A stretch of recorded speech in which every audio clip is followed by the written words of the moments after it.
Good morning વિદ્યાર્થી મિત્રો, કેમ છો? મજામાં? વિદ્યાર્થી મિત્રો, એક ખાનગી વાત કહેવાની છે તમને કે આપણે લોકોને પ્રવાસ જવાનું છે. કઈ જગ્યાએ જવાનું છે ખબર છે? આફ્રિકા અને એશિયા. અને વિદ્યાર્થી મિત્રો, આ પ્રવાસ જવા માટે હંમેશા વિદ્યાર્થી મિત્રો આપણે ભારતના ગમે તે સ્થળે ફરતા હોઈએ તો આપણે પાસપોર્ટની જરૂર પડતી નથી કે કોઈની મંજૂરી લેવાની જરૂર પડતી નથી. પરંતુ વિદ્યાર્થી મિત્રો, જ્યારે આપણો દેશ મૂકી અને બીજા દેશોમાં ફરવા જઈએ એ વખતે પાસપોર્ટની જરૂર પડતી હોય છે. તો વિદ્યાર્થી મિત્રો, તમે લોકો પાસપોર્ટ ન હોય તો કઢાવી લેજો, કારણ કે આપણે 2 ખંડોમાં ફરવા જવાનું છે.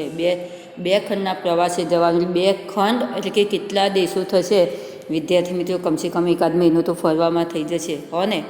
ઘરે પરવાનગી લઈ લેજો, પાસપોર્ટ કઢાવી લેજો અને બિસ્તરો કપડાં તૈયાર કરી નાખજો. જમવાનું ચાલશે વિદ્યાર્થી મિત્રો, આપણે પરદેશમાં જમી લઈશું. તો આપણે બધા 1 મહિનાની ટૂરમાં જવા તૈયારી કરીએ. તો ચાલો વિદ્યાર્થી મિત્રો, તૈયારી કરી લીધી વિદ્યાર્થી મિત્રો? ઓહો, બહુ જલ્દી કરી નાખી વિદ્યાર્થી મિત્રો તમે તો તૈયારી. જો તૈયારી થઈ ગઈ હોય તો ચાલો તારે, કારણ કે વિદ્યાર્થી મિત્રો અહીંયા તો લક્ઝરીમાં બેસવાનું નથી. અહીંયાથી આપણે ઓટો રિક્ષા કરી અને ક્યાં જવાનું છે? વિમાન ઘરે જવાનું છે. અને વિમાન ઘરેથી પ્લેનમાં બેસવાનું છે. ઓહો, બહુ મજા આવશે વિદ્યાર્થી મિત્રો. તૈયાર થઈ ગયા? ચાલો ત્યારે આપણે બેસી જઈએ અહીંયાથી ઓટોમાં અને ઓટોથી પ્લેનમાં. તો ચાલો ત્યારે બેસી ગયા ઓટોમાં.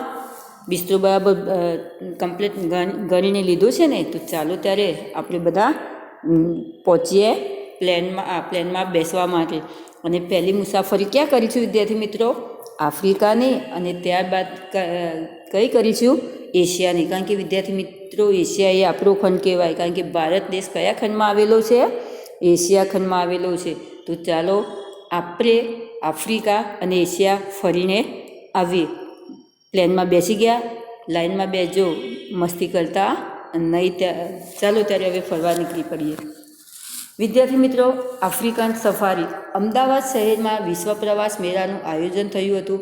અહીં જુદા જુદા દેશની પ્રવાસન સંસ્થાઓ અને પ્રવાસન વિભાગ દ્વારા પોતાના દેશનો ઇતિહાસ, ભૂગોળ તથા સંસ્કૃતિને અનુલક્ષીને જોવાલાયક સ્થાનોના ચિત્રો અને માહિતી લોકોને પ્રસારણના માધ્યમો દ્વારા અપાય છે.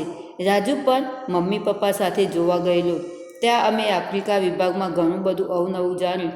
ચાલો તમને એના વિશે કહું. વિદ્યાર્થી મિત્રો, અહીંયા એમ કહે છે કે અમદાવાદ શહેરના વિશ્વ પ્રવાસ મેળાનું આયોજન, એટલે કે અમદાવાદમાં એક જગ્યાએ વિશ્વ પ્રવાસ મેળાનું આયોજન, એટલે કે ત્યાં શું કરવામાં આવ્યું હતું? ત્યાં આયોજન કરવામાં આવ્યું હતું વિશ્વ મેળાનું, કે 2 ખંડો જે છે આપણો આફ્રિકા અને એશિયા, તો એ ખંડો વિશેનો પરિચય મેળવવાના શું કર્યું હતું? એનો ઇતિહાસ, ભૂગોળ અને સંસ્કૃતિ, એટલે એને ઇતિહાસને લગતી માહિતી, ભૂગોળને લગતી માહિતી અને સંસ્કૃતિ એટલે કે રાજકારણને લગતી માહિતી. તો આ બધું ત્યાં શું હતું? જોવાલાયક ચિત્રો મૂકેલા હતા. તો અહીંયા એમ તે રાજુ પણ તેના મમ્મી પપ્પા સાથે આ ચિત્રો જોવા ગયો અને ત્યાં તેને ઘણું જાણવા મળ્યું. તો વિદ્યાર્થી મિત્રો, આપણે પણ પ્લેનમાં છીએ, આફ્રિકા ઉતરવાની તૈયારીમાં છીએ. આફ્રિકા નજીક આવી ગયું છે. વિદ્યાર્થી મિત્રો, આફ્રિકા અને એશિયા, તો આ ખંડોમાં પહેલાં એ કયા કટિબંધો પર આવેલો, એની લંબાઈ અને પહોળાઈ એ કયા કટિબંધો પર આવેલો છે તે. ત્યારબાદ ત્યાં નદીઓ કઈ કઈ છે, તેને કયા દેશ તરીકે ઓળખવામાં આવે છે, તેનું પ્રાકૃતિક સૌંદર્ય કેવું છે, તેમાં મુખ્ય નદીઓ કઈ છે, તેની આબોહવા અને તેની વનસ્પતિ કેવી છે. અને ત્યારબાદ વિદ્યાર્થી મિત્રો, તેના મુખ્ય દેશો કયા છે. આ બધું વિદ્યાર્થી મિત્રો આપણે શામાં જોવાનું છે? બંને ખંડોમાં, એટલે કે આફ્રિકા ખંડ કયા કટિબંધો ઉપર આવેલો છે તે, એની પહોળાઈ કઈ છે, તેની મુખ્ય નદીઓ કઈ છે, એનું ભૂપૃષ્ઠ કેટલું છે, અને એનો વનસ્પતિ કઈ છે ને એની આબોહવા કેવી કઈ છે, અને એનો મુખ્ય દેશ કયો છે. તો આ રીતે આફ્રિકા અને એશિયા વિશેની માહિતી વિદ્યાર્થી મિત્રો આપણે લેવાની છે. અને બીજું વિદ્યાર્થી મિત્રો એક કહી દઈશ કે અહીંયા તમારું જે ચેપ્ટર 14 છે એમાં તમારી ટેક્સ્ટ બુક છે એમાં સાવ સામાન્ય આપેલું છે, પરંતુ તમારી જે ગાઈડ છે એ નગાઈ એટલે કે નવનીતમાં ડીપમાં આપેલું છે. તો આના કારણે હું બંનેમાંથી વારાફરતી સમજાવીશ. તો તમને જ્યારે લેક્ચર જોવા બેસો વિદ્યાર્થી મિત્રો, એ વખતે એમ ન થવું જોઈએ કે ટીચરે શામાંથી સમજાવ્યું છે. તો બંને વસ્તુ લઈ અને મેં સમજાવ્યું છે. જો તમને ખબર ના પડે અને વાંચવું હોય તો ગાઈડમાંથી પૂરી માહિતી મળશે વિદ્યાર્થી મિત્રો. બુકમાં સાવ સામાન્ય જ માહિતી આપેલી છે. તો બંનેનો ઉપયોગ કરી અને હું તમને અહીંયા સમજાવું છું. તો આફ્રિકા વિદ્યાર્થી મિત્રો, આફ્રિકા વિશે પહેલાં સમજીએ અને આફ્રિકા પછી આપણું આવશે એશિયા. તો વિશ્વનો બીજા નંબરનો મોટામાં મોટો ખંડ છે. વિશ્વનો મોટામાં મોટો સૌથી મોટો ખંડ કયો છે? એશિયા. વિશ્વમાં સૌથી મોટો ખંડ એશિયા છે અને ત્યારબાદ કયો આવે છે? આફ્રિકા. એ વિશ્વનો બીજા નંબરનો મોટામાં મોટો ખંડ છે.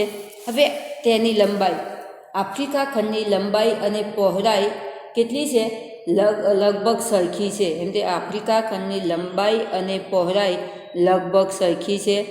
35 અંશ દક્ષિણ અને 37 ઉત્તર અક્ષાંશ ઋતુ તથા 17 અંશ પશ્ચિમ રેખાંશ અને 50 પૂર્વ રેખાંશ ઋતુની વચ્ચે આવેલો આફ્રિકા ખંડની લંબાઈ અને પહોળાઈ લગભગ સરખી છે. ખાસ વિદ્યાર્થી મિત્રો, અહીંયા આપણને બુકમાં ડાયરેક્ટ જ આપ્યું છે.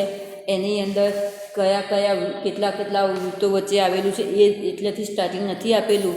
તો જુઓ, 35 અંશ દક્ષિણ અક્ષાંશ અને 37 અંશ ઉત્તર અક્ષાંશ ઋતુની વચ્ચે તથા 17 અંશ પૂર્વ રેખાંશ અને 50 અંશ પૂર્વ રેખાંશ ઋતુની વચ્ચે શું આવેલું છે? આફ્રિકા ખંડ આવેલો છે. અને તેની લંબાઈ અને પહોળાઈ કેવી છે? લગભગ સરખી છે. તેની લગભગ મધ્યમાંથી વિષુવવૃત્ત, ઉત્તર ભાગમાંથી કર્કવૃત્ત અને દક્ષિણ ભાગમાંથી મકરવૃત્ત પસાર થાય છે. ખાસ વિદ્યાર્થી મિત્રો, કારણ કે આપણે ભારત દેશમાંથી મધ્યમાંથી કયું કર્કવૃત્ત પસાર જેમ થાય છે, એમ અહીંયા આફ્રિકા ખંડને મધ્યમાંથી વિષુવવૃત્ત પસાર થાય છે. કારણ કે વિષુવવૃત્તની બરાબર વચ્ચે આવેલું આપણું આફ્રિકા ખંડ છે. તો આના કારણે એમ તે મધ્યમાંથી વિષુવવૃત્ત પસાર થાય છે. ઉત્તર ભાગમાં એમ તે કર્કવૃત્ત અને દક્ષિણ ભાગમાંથી મકરવૃત્ત પસાર થાય છે. કે વિદ્યાર્થી મિત્રો, આપણો જે પૃથ્વીનો ગોળો, એમાં બરાબર વચ્ચેની જે રેખા છે એ વિષુવવૃત્ત. તો વિષુવવૃત્તની ઉપરની સાઈડમાં એમ તે આફ્રિકા ખંડ આવેલો છે. તો તેની વચ્ચોવચ્ચ બરાબર મધ્યમાંથી વિષુવવૃત્ત પસાર થાય છે. ઉત્તર ભાગમાં એમ તે કર્કવૃત્ત આવેલું છે અને દક્ષિણ ભાગમાં મકરવૃત્ત આવેલું છે. એટલે કે તેનો બહુ મોટા ભાગનો પ્રદેશ ઉષ્ણકટિબંધમાં આવેલો છે. તો આના કારણે એમ તે લગભગ આફ્રિકા ખંડમાં સૌથી વધારે ભાગ કયા ખંડમાં આવેલો છે? ઉષ્ણકટિબંધ. અને ઉષ્ણકટિબંધમાં આવેલો હોવાથી ત્યાં શું વધારે પડતું હોય છે વિદ્યાર્થી મિત્રો? ગરમી. હંમેશા ઉષ્ણકટિબંધ એટલે કે ગરમી સૌથી વધારે પડે. તો આફ્રિકા ખંડમાં ગરમી સૌથી વધારે પડતી હશે. તેનો 2/3 વિસ્તાર વિષુવવૃત્તથી ઉત્તરે આવેલો છે. એમ કે તેનો 2/3 એટલે લગભગ બીજા ભાગનો વિસ્તાર કઈ જગ્યાએ આવેલો છે? વિષુવવૃત્તથી ઉત્તર ભાગમાં આવેલો છે. એટલે કે કર્કવૃત્તની સાઈડ ઉપર સાઈડમાં એમ તે આફ્રિકાનો વધારે પડતો ભાગ આવેલો છે. ત્યારબાદ વિદ્યાર્થી મિત્રો, આપણને થોડા પ્રશ્નો કહે છે કે કયા ભૂમિખંડ પરથી ત્રણેય મુખ્ય વૃત્તો પસાર થાય છે? કયા ભૂમિખંડ પરથી ત્રણેય મુખ્ય અક્ષાંશ ઋતુ પસાર થાય છે? તો આફ્રિકા ખંડ પરથી કર્કવૃત્ત, વિષુવવૃત્ત અને મકરવૃત્ત એ ત્રણેય મુખ્ય અક્ષાંશ ઋતુ પસાર થાય છે. આફ્રિકા ખંડ અને યુરોપ ખંડ કઈ સમુદ્ર ધુનીથી જુદા પડે છે? નકશામાં જોઈને આપણને બતાવવાનું કહ્યું છે કે આફ્રિકા ખંડ અને યુરોપ ખંડ કઈ સમુદ્ર ધુનીથી જુદા પડે છે? તો આફ્રિકા ખંડ અને યુરોપ ખંડ જિબ્રાલ્ટરની સમુદ્ર ધુનીથી જુદા પડે છે. વિદ્યાર્થી મિત્રો, નકશામાં પણ તમે જોઈ શકો છો અને નકશાના આધારે પણ કહી શકો છો, પરંતુ નકશો તમારે ધ્યાનથી જોવાનો છે. ત્યારબાદ વિદ્યાર્થી મિત્રો, એશિયા આફ્રિકાને કયા પ્રદેશથી જુદો કરી શકાય છે? એશિયા અને આફ્રિકાને કયા પ્રદેશથી જુદો કરી શકાય છે? તો એશિયા અને આફ્રિકાને ઇજિપ્તમાં આવેલા સિનાઈના દ્વીપકલ્પથી જુદો પાડી શકાય છે. ખાસ એશિયા અને આફ્રિકાને કયા પ્રદેશથી જુદા પાડી શકાય છે? તો એશિયા અને આફ્રિકાને એમ તે કયા ઇજિપ્તમાં આવેલા સિનાઈના દ્વીપકલ્પથી જુદા પાડી શકાય છે. આફ્રિકા ખંડની આસપાસ કયા કયા સમુદ્રો અને મહાસાગરો આવેલા છે તે નકશાના આધારે કહી શકો. તો આફ્રિકા ખંડની ઉત્તરે ભૂમધ્ય સમુદ્ર, ઈશાનમાં રાતો સમુદ્ર, પૂર્વમાં હિન્દ મહાસાગર અને પશ્ચિમમાં એટલાન્ટિક મહાસાગર આવેલો છે. તો વિદ્યાર્થી મિત્રો, ડાયરેક્ટ આપણને આ પ્રશ્નો કરી અને આપણને કહ્યું, પરંતુ વિદ્યાર્થી મિત્રો તમને હું ડીપમાં સમજાવીશ કે જુઓ, આફ્રિકા ખંડની ઉત્તરે ભૂમધ્ય સમુદ્ર આવેલો છે, ઈશાનમાં રાતો સમુદ્ર આવેલો છે, પૂર્વ હિન્દ મહાસાગર અને પશ્ચિમમાં એટલાન્ટિક મહાસાગર આવેલા છે. ખાસ વિદ્યાર્થી મિત્રો, આ વિડીયો તમારે અવશ્ય જોવો આ ચેપ્ટરના, કારણ કે આમાં તમારી બુકમાં લગભગ કશું આપેલું નથી. માટે તો ફરીથી વિદ્યાર્થી મિત્રો, આફ્રિકાની ઉત્તરે ભૂમધ્ય સમુદ્ર, ઉત્તર દિશામાં એમ તેમ ભૂમધ્ય સમુદ્ર આવેલો છે. ઈશાન ખૂણો, તો ઈશાન ખૂણામાં રાતો સમુદ્ર આવેલો છે, પૂર્વ દિશામાં હિન્દ મહાસાગર આવેલો છે અને પશ્ચિમ દિશામાં એટલાન્ટિક મહાસાગર આવેલા છે. જિબ્રાલ્ટરની સામુદ્રધુની તેને યુરોપથી અલગ પાડે છે. જો આ તમારા જે પ્રશ્નો છે એ પ્રશ્નો વિદ્યાર્થી મિત્રો બધા આમાંથી મળી જાય છે. જિબ્રાલ્ટરની સામુદ્રધુની જે છે તે યુરોપથી તેને શું કરે છે? અલગ પાડે છે. એશિયા અને આફ્રિકાને સિનાઈનો દ્વીપકલ્પ જોડે છે. એમ તે એશિયા અને આફ્રિકા બંનેને જોડતો દેશ કયો છે? એશિયા અને આફ્રિકાને જોડતો દેશ કે બંનેને જોડે છે એવો દેશ વચ્ચેનો દેશ કયો છે? તો એશિયા અને આફ્રિકાને બંનેને જોડતો દેશ કયો છે? સિનાઈ દ્વીપકલ્પ દ્વારા જોડે છે. હવે 18મી સદીના અંત સુધી દુનિયાના લોકો આફ્રિકા ખંડને અંધારિયો ખંડ કહેતા હતા. ખાસ વિદ્યાર્થી મિત્રો, મોસ્ટ આઈએમપી કે કયા લોકો આફ્રિકાને અંધારિયો ખંડ કહેતા હતા? તો 18મી સદીના અંત સુધીમાં દુનિયાના એટલે કે વિશ્વના લોકો આફ્રિકાને કયા ખંડ તરીકે ઓળખતા હતા? અંધારિયા ખંડ તરીકે ઓળખતા હતા. તેની ફરતે યુરોપથી કેપ ઓફ ગુડ હોપની ભૂશીલ થઈને ભારત આવવાનો જળમાર્ગ વાસ્કો દ ગામાએ 1498માં શોધ્યો હતો. વિદ્યાર્થી મિત્રો, આપણે પ્રથમ સેમનું પ્રથમ ચેપ્ટર એની અંદર તમારો આ ટોપિક આવી ગયેલો હતો કે જ્યારે લગભગ વિદેશી પ્રજા આપણે ત્યાં આવવાની ચાલુ થઈ એ વખતે વાસ્કો દ ગામાએ શું કર્યું હતું કે પોતે જ્યારે અહીંયા ભારતમાં આવવા નીકળ્યો એ વખતે તેનું વહાણ ક્યાંથી? યુરોપ થઈને કેપ ઓફ ગુડ હોપની ભૂશીલ થઈને એટલે કે કેપ ઓફ ગુડ હોપની ભૂશીલ એટલે કે એ બાજુની ખીણથી સમુદ્ર થઈને તે ભારત આવવાનો જળમાર્ગ તેને વાસ્કો દ ગામાએ 1498માં શોધી કાઢ્યો હતો. આફ્રિકાનો વિસ્તાર વિશ્વના જમીન વિસ્તારના 20% જેટલો છે. ખાસ વિદ્યાર્થી મિત્રો, અહીંયા પણ જાણવા જેવું કે આફ્રિકાનો જે વિસ્તાર છે એ વિસ્તાર વિશ્વના જમીન વિસ્તારોમાં કેટલા ટકાનો છે? કે જેટલી વિશ્વની જમીન છે એ વિશ્વની જમીનમાં 20% જેટલો ભાગ કયો ખંડ રોકે છે? એમ તે આફ્રિકા ખંડ રોકે છે. તે વિશ્વનો બીજા નંબરનો સૌથી મોટો ખંડ છે. એમ તે વિશ્વનો સૌથી બીજા નંબરનો ખંડ કયો છે? તો એ આફ્રિકા છે. તે દુનિયામાં સૌથી વધારે 53 દેશો ધરાવે છે. ખાસ વિદ્યાર્થી મિત્રો, એમ તે આફ્રિકા ખંડમાં કેટલા દેશો આવેલા છે? તો આફ્રિકા ખંડમાં 53 દેશો આવેલા છે. તેનો દરિયા કિનારો 30,000 કિમી જેટલો લાંબો છે. એમ તે તેનો દરિયા કિનારો કેટલો છે? 30,000 કિમી જેટલો લાંબો દરિયા કિનારો આફ્રિકા ખંડ ધરાવે છે. હવે વિદ્યાર્થી મિત્રો, તેના ભૂપૃષ્ઠ અને તેના ઉચ્ચ પ્રદેશો વિશે, કારણ કે અહીંયા આપણે અક્ષાંશો વિશે જાણી લીધું કે આફ્રિકા ખંડ કયા કયા અક્ષાંશો અને રેખાંશ વૃત્તો વચ્ચે આવેલો છે. તેના ખૂણાઓ અને દિશાઓ વિદ્યાર્થી મિત્રો જાણી લીધું. તેને કયા નામથી ઓળખવામાં આવે છે તે જાણી લીધું. તેનો વિસ્તાર કેટલા ટકા છે, એની અંદર આફ્રિકામાં કેટલા દેશો આવેલા છે? તો 53 દેશો આવેલા છે. અને તેનો દરિયા કિનારો કેટલો છે? તો 30,000 કિમી જેટલો તેનો દરિયા કિનારો છે.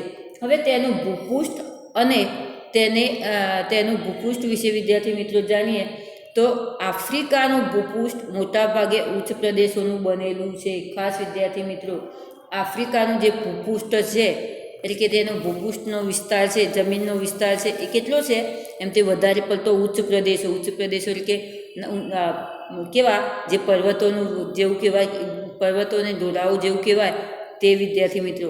તો આફ્રિકાનું ભૂપૃષ્ઠ એમ તે મેદાન પ્રદેશ જેટલું ઓછું છે અને ઉચ્ચ પ્રદેશો ત્યાં વધારે ધરાવે છે. જેમાં ઇથિયોપિયાનો ઉચ્ચ પ્રદેશ સૌથી ઊંચો 3050 મીટર છે. દક્ષિણમાં સરેરાશ 915 મીટરથી વધુ ઊંચા ઉચ્ચ પ્રદેશો આવેલા છે. તો ખાસ વિદ્યાર્થી મિત્રો અહીંયા શું કહે છે આપણને કે આફ્રિકાના ભૂપૃષ્ઠમાં મોટાભાગે એમ તે ઉચ્ચ પ્રદેશો આવેલા છે. એની અંદર સૌથી ઊંચામાં ઊંચો ઉચ્ચ પ્રદેશ કયો છે? ઇથિયોપિયાનો ઉચ્ચ પ્રદેશ. અને તેની ઊંચાઈ કેટલી છે? તો તેની ઊંચાઈ 3050 મીટર જેટલી છે.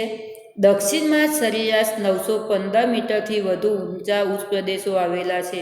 અને દક્ષિણ દિશામાં એમથી સૌથી વધારે ઉચ્ચ પ્રદેશો આવેલા છે, પરંતુ એમની ઊંચાઈ કેટલી છે?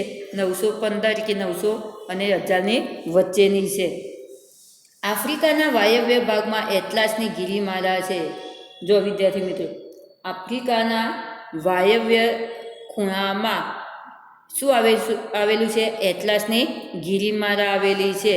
જેમાં એટલાસ પર્વતનું શિખર ટૂંકકર સૌથી ઊંચું 4165 મીટર જેટલું છે. તો વિદ્યાર્થી મિત્રો અહીંયા શું કહે છે કે એમ તે એટલાસ આફ્રિકાના વાયવ્યમાં એટલાસની ગિરિમાળા છે. અને એટલાસ પર્વતનું ઊંચામાં ઊંચું શિખર કયું છે?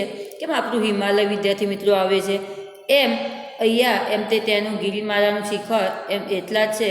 અને તેનું ઊંચામાં ઊંચું શિખર એમ તે ટૂંકકર, જે એની ઊંચાઈ 4165 મીટર છે. પૂર્વ આફ્રિકાની ગિરિમાળામાં સૌથી ઊંચો પર્વત કિલીમાંજારો છે. તેની ઊંચાઈ 5895 મીટર છે. એમ તે પૂર્વ આફ્રિકામાં ગિરિમાળામાં સૌથી ઊંચો પર્વત કયો આવેલો છે? કિલીમાંજારો આવેલો છે. અને કિલીમાંજારોની ઊંચાઈ કેટલી આવેલી છે? તો એની ઊંચાઈ 5895 મીટર જેટલી આવેલી છે. તો વિદ્યાર્થી મિત્રો અહીંયા વિદ્યાર્થી મિત્રો આપણે તે ઊંચામાં ઊંચી ગિરિમાળા કઈ છે, ત્યાં ઊંચામાં ઊંચો પર્વત કયો આવેલો છે. હવે તેનો વિસ્તાર, આફ્રિકાનો વિસ્તાર કેટલો છે તે વિદ્યાર્થી મિત્રો આપણે જોઈએ. તો આફ્રિકાના ઉત્તર ભાગમાં 90,65,000 ચોરસ કિમી જેટલો વિસ્તાર ધરાવે છે.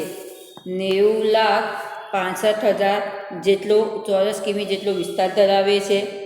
સહારાનો વિશાળ રણ પ્રદેશ છે, તેમાં ખદકાર ઉચ્ચ પ્રદેશો આવેલા છે. તો શું કહે છે એ વિદ્યાર્થી મિત્રો? આફ્રિકા ખંડ આખો જે છે, આપણું કેમ એશિયા ખંડ એકલા દેશની વાત નથી વિદ્યાર્થી મિત્રો કરવામાં આવતી, ખંડની વાત કરવામાં આવે છે. તો આફ્રિકા ખંડ જે છે, તો એ આફ્રિકા ખંડમાં એમ તે આખો જે ખંડનો વિસ્તાર છે, જે 53 દેશોનો જે એમાં સમાવેશ થાય છે, તો એમાં વિદ્યાર્થી મિત્રો શું હોય છે? 90,65,000 ચોરસ કિમી જેટલો તેનો વિસ્તાર ધરાવે છે. અને આ વિસ્તાર સહારાનો વિશાળ રણ પ્રદેશ છે. એમ તે આ વિસ્તારમાં સહારાનો વિશાળ રણ પ્રદેશ પણ ત્યાં આફ્રિકા ખંડમાં આવેલો છે. તેમાં ખદકાર ઉચ્ચ પ્રદેશો પણ આવેલા છે. તો વિદ્યાર્થી મિત્રો એમ તે 90,65,000 ચોરસ કિમી આખો જે વિસ્તાર છે, એમાં સહારાનો વિશાળ રણ પ્રદેશ પણ છે. એમ આપણે કચ્છનું રણ આવેલું છે, નાનું ને મોટું, અને રાજસ્થાનનું રણ, આપણે ભારત દેશમાં કચ્છનું રણ, અને ત્યારબાદ રાજસ્થાનનું જે રણ આવેલું છે.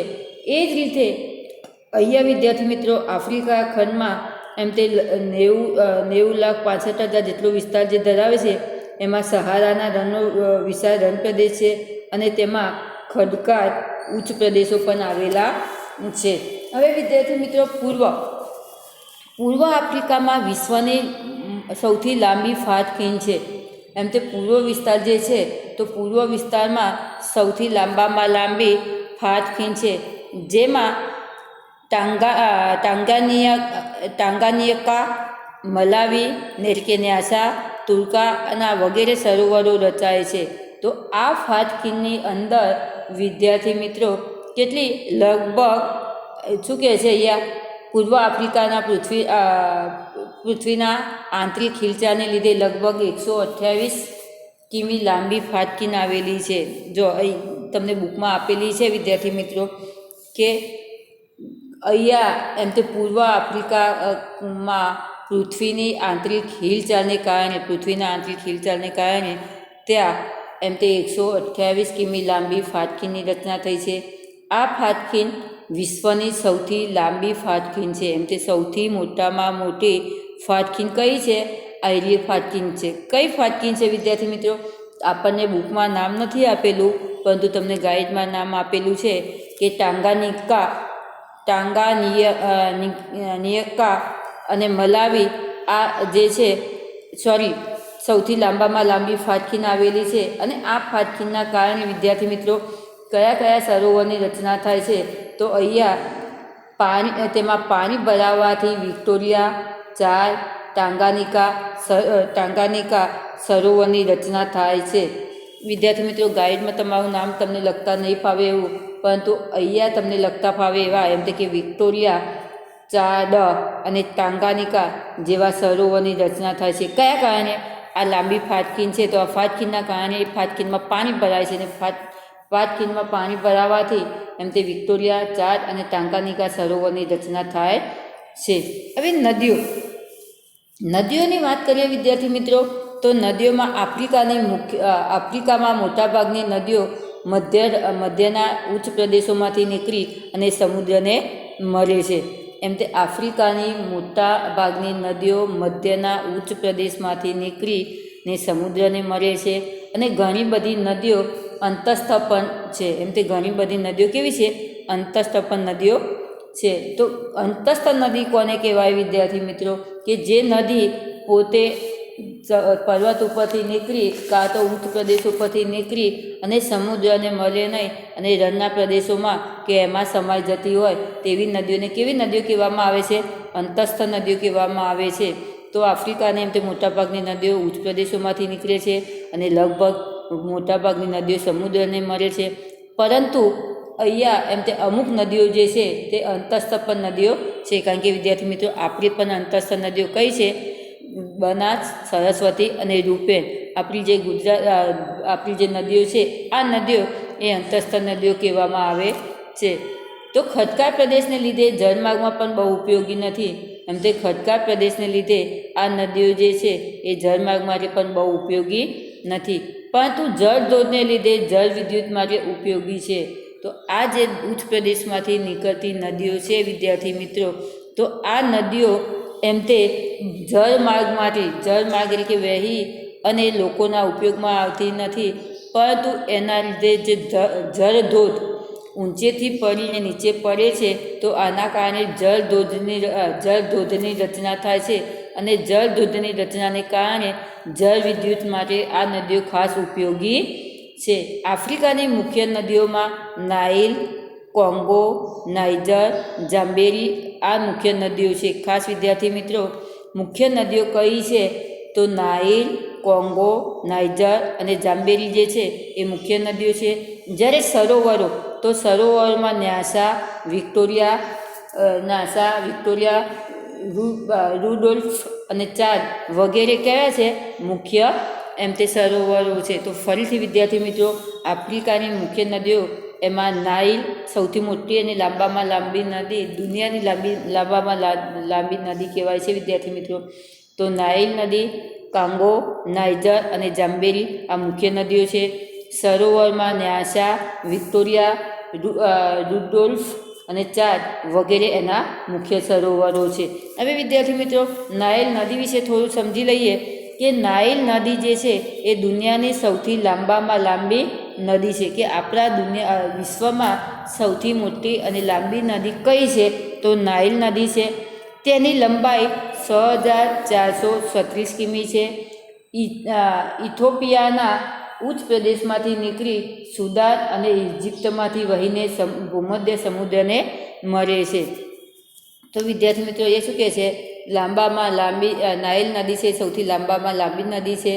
તેની લંબાઈ 6436 કિમી છે અને તે ઇથોપિયાના ઉચ્ચ પ્રદેશોમાં, કારણ કે ઇથોપિયાનો ઉચ્ચ પ્રદેશ આપણે વિદ્યાર્થી મિત્રો આગળ જોઈ ગયા, તો ઉચ્ચ પ્રદેશોમાંથી નીકળી સુદાન અને ઇજિપ્ત દેશમાં થઈને વહી જાય છે અને તે ત્યાં સુદાન અને ઇજિપ્ત દેશોમાં થઈ અને આગળ વહેતા તે ભૂમધ્ય સમુદ્રને મળે છે. અને વિદ્યાર્થી મિત્રો ત્યાં એમ તે મુખ્યત્વે તાંજાનિયા અને યુગાન્ડામાંથી નીકળતી શ્વેત નાઇલ અને ઇથિયોપિયામાંથી નીકળતી બ્લુ નાઇલના સંગમમાંથી બનેલ નાઇલ સુદાન અને ઇજિપ્તમાં થઈને પણ ભૂમધ્ય સમુદ્રને મળે છે. પરંતુ વિદ્યાર્થી મિત્રો આપણે તમારે આમાં ગાઈડનું નથી જોવું, આપણે અહીંયા ક્યાં જોવું છે વિદ્યાર્થી મિત્રો? બુકનું જોવાનું કે લાંબામાં લાંબી નદી, તેનું 6436 કિમી એમ તે લંબાઈ, અને ઇથોપિયાના ઉચ્ચ પ્રદેશોમાંથી નીકળી અને સુદાન અને ઇજિપ્તમાં થઈ અને ભૂમધ્ય સમુદ્રને મળે છે. જાંબેરી નદી પર આવેલો વિક્ટોરિયા ધોધ વિશ્વ વિખ્યાત છે. જો વિદ્યાર્થી મિત્રો અહીંયા આપણને બુકમાં આપેલું નથી, પરંતુ આ ટૉપિક પણ મહત્ત્વનો છે કે જાંબેરી નદી પર આવેલો કયો ધોધ? તો વિક્ટોરિયાનો જે ધોધ છે એ વિશ્વ વિખ્યાત એટલે કે દુનિયામાં જાણીતો છે. હવે વિદ્યાર્થી મિત્રો આફ્રિકા ખંડની આબોહવા કેવી છે અને તેની વનસ્પતિ કેવી છે તે આવતા લેક્ચરમાં જોઈશું. ધન્યવાદ.